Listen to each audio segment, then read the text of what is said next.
Hey everybody, before I get started, I just want to mention a couple of ways that you can engage with me on a more personal level. I have a few avenues set up and I keep focusing on one, and I figured, why don't I make a short little video talking about all of them real quick before we get into these episodes. So first thing, Patreon. There's a link in the episode description and every episode description to the Patreon, as well as a video on the feed called Major Announcement that has all the details of what each tier offers and how much they cost. I implore you to check that out. I offer a lot of cool shit for my patrons.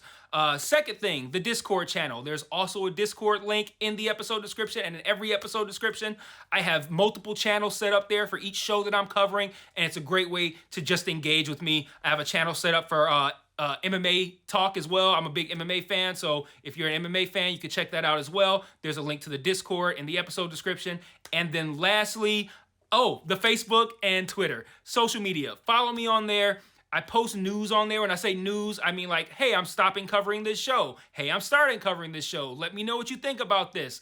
I do live watches of things on Facebook where like I'll check in and say, I'm watching so-and-so show. And then I'll like live comment while I'm watching it. And that'll be cool if maybe you watch that show too and you want to watch along with me, or you're watching it later and you will see my thoughts, which are usually pretty entertaining because I'm usually pretty high when I'm writing them. So check out all those links in each episode description, and let's talk about this episode. Peace. One mic. Yeah. All I need is one mic. Yeah. All I need is one mic. Hey everybody, welcome back to One Mic. And today I'm here for the 4th edition of One Mic's VOD. And today I'm going to be talking about, in non-spoilery fashion, Apple TV's Drops of God, in summary for the whole first season. So some of you who are in the Facebook group or on the Patreon may notice how every now and then I complain about the Patreon users not utilizing their membership benefits. You know, I feel odd taking you guys money, however small and insignificant the amount is, every month, and you don't even watch the videos or use your benefits. I feel kind of guilty. I'm like, man, they're giving me money and they're not even, watching the content that they're paying for. But one of you put in the comments of a post that you don't really care about the benefits necessarily is just really to show support. And I love and appreciate that. But here's the thing. Those of you who have the ability to commission me to watch stuff, you need to start doing it more often, because the commissions are 4 out of 4, and Drops of God is all but certain to find a place in my top 10 for 2023. So for those of you who may be new here and thus unaware, there's a tier on my Patreon that allows you to request that I watch a season of a show or a movie. Well, all 4 requests have been bangers, so instead of being sad about you guys not utilizing your benefits, now I'm sad because I just want you to give me more dope shit to watch, So real quick up front, let's talk about what Drops of God is. So it's a show on Apple TV Plus that ran from late April through early June of this year, 2023. It's 8 episodes, almost all of which fill up about a full hour of runtime. And it's based on a popular manga, which is a Japanese comic graphic novel, which, if you're not new here, you know I haven't read. So the story is about Camille Ligier. She's the daughter of Alexander Ligier, who is a world-renowned figure in the wine world, and he created this guide called the Ligier Wine Guide. He's become basically the face of wine and has a wine collection worth 9 figures. I think they said it was something like 100, somewhere in the range of like 150 million, I think it was euros in value, but whatever, right? Something crazy like that. So Camille is estranged from her father, who dies at the very beginning of the series. So this isn't a spoiler. It happens right away at the very beginning to kind of like set up the premise. Alexander's will states that the winner of a wine-based competition between his daughter, Camille, and remember who he's estranged from, and his protege, Issei Tomine, the winner of this competition would then inherit his estate and essentially that insanely valuable wine collection. Now, I want to pause here and provide some context to a few things. For starters, like I'm sure you're thinking right now, I too was thinking, that doesn't sound very interesting. And how do you get 8 hours of content from that? Furthermore, after watching the first 3 episodes, at the end of every episode, I thought that was good, but how do you get 8 hours of content out of this story? Well, the 4th episode is absolutely outstanding, providing some backstory and most importantly, I think, helping me understand how they were going to get 8 hours out of this story. You know, the 4th episode, it changed the dynamic of the show entirely. It made, at least for me, the wine competition, considerably less important. Like, I was still very much interested in the competition. It's just that after the 4th episode, it was no longer my primary interest. As a matter of fact, I no longer even really cared who won the competition after episode 4. Like, yeah, sure, I'm curious how that's gonna play out, but now I got something I'm way more interested in than that. So it's like, yeah, I want to see who wins, and it's like I care, but because of like what you learn throughout the series, it does matter who wins this competition. Is it going to be the kid or is it going to be the protege? And, you know, I kind of still cared about that after episode 4, but it just wasn't really even something that I was really thinking about anymore. So I didn't have that crutch of like, I enjoyed that, but where is this going? Now it's like, okay, now I know where this is going, and I find that to be really compelling. But that's not to say that I wasn't enjoying the show prior to episode 4 or anything like that. I was enjoying it. You know, I loved how intentional I think this show is. And what I mean by that is that it takes its time and allows us to appreciate every aspect of the show, just like the characters do with the wine. Like in Ahsoka, like forgive me for this, what has to feel like a random transition or segue. But one of my biggest issues with that show has been that it lingers on the mundane. Like long shots that don't justify their duration. It's like I get the point, or I already knew that, so why do we have to sit on this shot for so long? This show, it lingers on things too, but it lingers on the beautiful. It lingers on the relevant.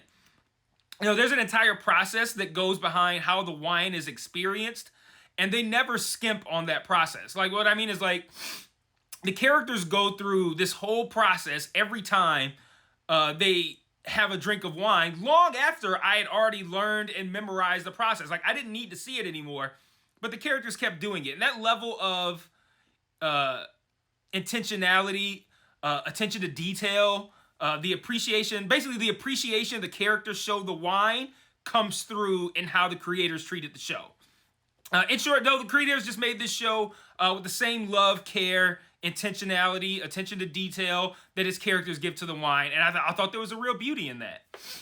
I thought the show also rivaled Succession in its location shooting. Like, they shoot in many different countries that Camille has to visit during the course of this competition, with each locale more beautiful than the last one. You know, every episode I'm just like, oh my God, I wish I could go to this place. It looks so beautiful or serene or relaxing. Just kind of like, I know these you might have a spot that looks really, like a nice metropolitan downtown area where it's skyscrapers. It's like, wow, that's a cool downtown area in, say, Japan. And then you might go somewhere else and it's just like somewhere in France and you're at this vineyard and it's just beautiful. So many great locations.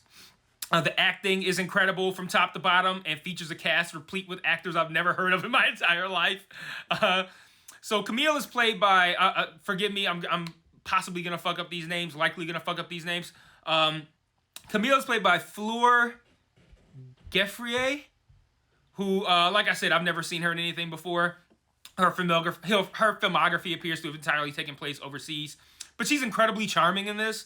She reminds me of a younger and smaller Jessica Chastain. When I say smaller, I'm not saying Jessica Chastain is big, but the woman who plays Camille is very, very small in stature. Pretty tiny woman.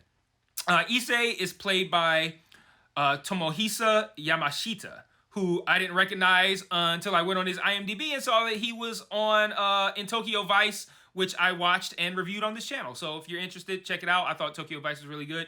The coverage is actually incomplete. I've watched the whole thing, but the final 2 episodes, I think, of that don't have coverage on my channel. I do still intend on remedying that, but I have seen it all, and it is really good. I think it has been renewed for a second season. I got caught up in the whole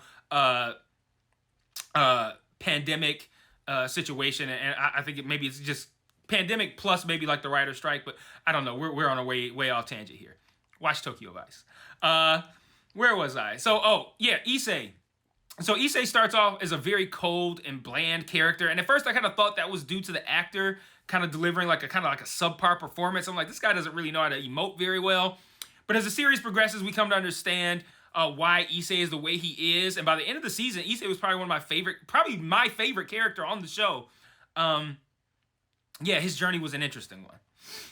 Everyone involved in this took it seriously too. Like, I want to read to you guys real quick some stuff from Wikipedia about what some of the actors did in preparation for the show. Not even just the actors, some of the cast members as well. Crew members. This is a quote. Tran revealed that he read all 44 volumes of the series, the manga, and the TV drama spent 5 years in development with various experts and consultants to ensure the story was authentic.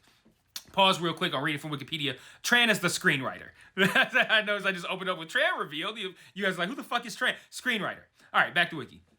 Yamashita, that's the guy that plays Issei, took 40 hours of lessons, underwent a strict diet. He's fucking ripped, man. He's cut. He's not big and brawny, but he's small, but he's ripped. And he watched the 2009 series in preparation for the role. Geoffrey also received training from Sebastian Pradal, the show's consulting sommelier and tasting coach for the actors. That's the end of the quotes from Wikipedia. So, additionally, there's some differences between the show and the manga. The manga ran a massive 44 volumes, reopening my question of how do you get this much out of the story. But the show only runs 8 episodes, like I said. Also, while the manga is, of course, Japanese, and there's plenty of Japan in the show, Camille is a creation for the show.